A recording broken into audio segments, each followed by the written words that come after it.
In the year 2000, a group of internet users wanted to create an online encyclopedia that was free to anyone.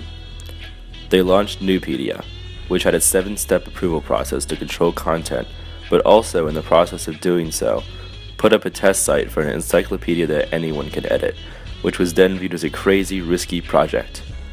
Years later, few people have heard of Nupedia, but Wikipedia, founded by Jimmy Wales, is one of the most visited sites on the internet. Its purpose is essentially to create the largest, most accessible free online encyclopedia. This is the main page of Wikipedia, which is something that I'm sure many of you have seen before. The main page covers information that changes about every day or throughout the day. The featured article, which changes daily, is chosen after being picked and discussed by members of the Wikipedia community. All of you have probably seen a Wikipedia article before. They range in quality, and a lot of that depends on the popularity of the subject matter, but a lot of it also depends on happenstance, and that is what the given editors of Wikipedia happen to be interested in edit. You'll see on the top page of this article that there are a number of people who frequently contributed to discussion regarding the improvement of the article. For instance, you'll see that this contributor, Maxim, has a great deal of posts on the top page, so he's probably, or she's probably, one of the reasons why it's featured on the main page. In a lot of the articles I saw, there's one user, if not a few users, who developed it for the most part.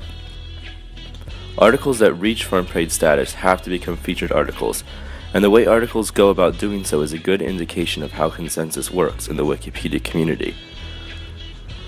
You can see that in how this article was selected to become a featured article, as editors talk to each other, criticizing the flaws in the articles. The idea of voting is almost absent from the Wikipedia community. Instead, decisions are reached through a more abstract idea of consensus. Once there's a prevailing opinion, administrators, who are unpaid editors the same as other users, will close the conversation. Editors tend to take on an area of specialty. You can see the repeated names of many editors in certain areas, often in the inner workings of the site. In this case of featured article review, you'll see this user, Sandy Georgia, participating in almost every article of interest. They call themselves editors, users, and Wikipedians, all interchangeably, but probably most commonly users, at least in my experience. Regarding their identities, Wikipedians are, according to a study, more likely to be empowered by their abilities on the site, being introverted in real life, but being their true selves while on the site. Almost every Wikipedian I found during my time using the project is very willing to project opinion on any issue. Those who do mention their age or gender are typically very young and male. So there is the issue of a gender gap, which is recognized by a small group of Wikipedians who advocate for more female users.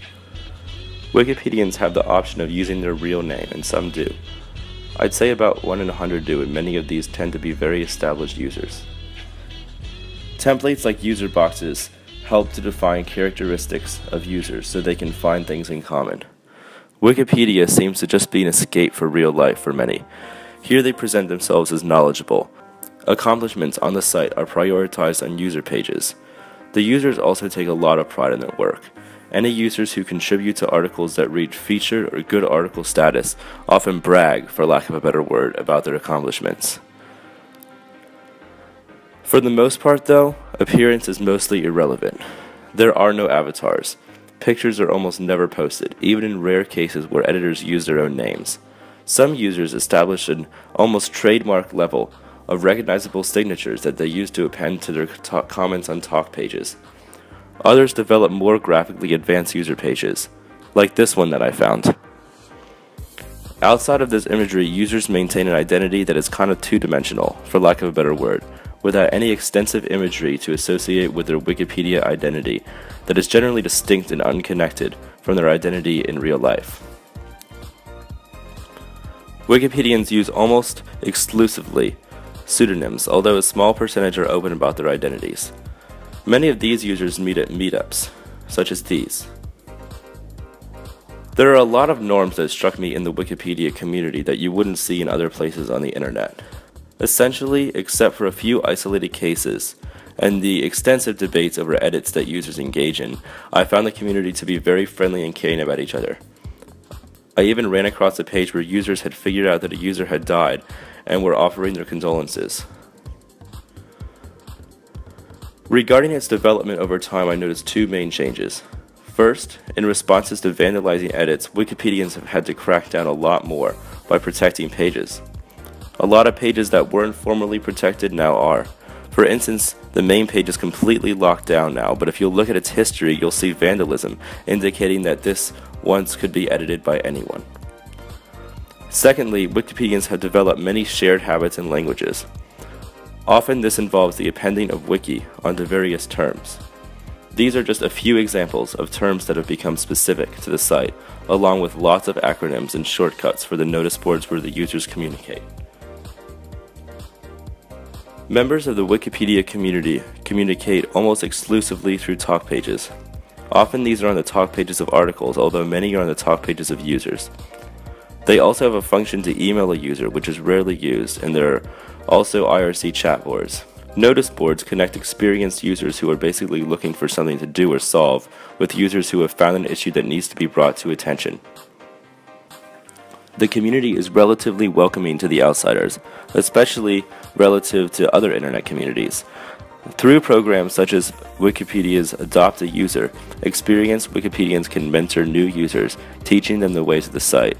I saw these programs to be particularly friendly with users, welcoming them into the community and giving them tips on a variety of subjects such as Wikipedia's unique form of text markup. The Welcoming Committee is another group designed for new users. There's a lot of patience for new users, definitely more than any other online community I've seen. There is essentially no barrier to entry. You don't even need an account to edit. Even for relatively blatant vandalism, users aren't blocked until vandalizing about 4 times despite receiving warnings. I never revealed I was studying the group when interacting with its members. When involved in the community, it didn't occur to me as much that the editors do what is essentially unpaid work because it is the feel of any other online community. News and academic articles on Wikipedia seem much more preoccupied on the fact that editors are unpaid to do what they do. There is quite a bubble in the community of people who are very obsessed with what they do, and they seem to forget this.